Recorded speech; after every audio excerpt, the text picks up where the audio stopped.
Euzubillahimineşşeytanirracim. Bismillahirrahmanirrahim. Allahümme salli ve sellem ala seyyidina Muhammed ve ala alihi ve sahbihi. Euzubillahimineşşeytanirracim. Bismillahirrahmanirrahim. İnna a'taynakel kevser fasalli li rabbike venhar. İnna şe'aneke huvel ebtar. Sadakallahul azim. Euzubillahimineşşeytanirracim. Bismillahirrahmanirrahim. Allahümme salli ve sellem ala seyyidina Muhammed ve ala alihi ve sahbihi.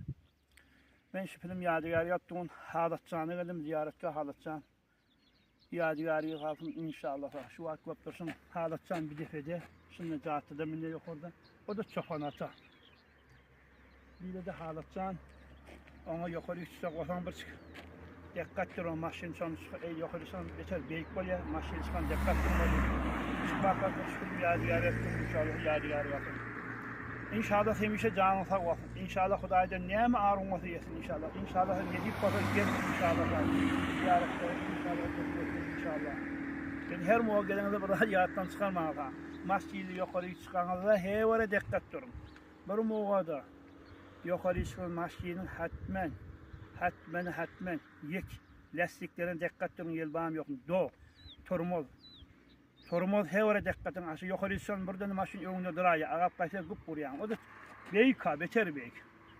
İnşallah nasip olsa gelirsin inşallah Allah nasip olsa. Bismillahirrahmanirrahim. Ben in film yadigarımı giren adam ziyarette halatçan aslan. İnan kömürünün ziyarette çopanatı. Oncan ki halet nefi onca. Hedef hanım haleti hem oncaya. Ama bağlayın. Hem bağlayın. İnşallah. Hemitin inşallah miye yürüz inşallah. Saat her muhakkak Ahmet'in saat kaç.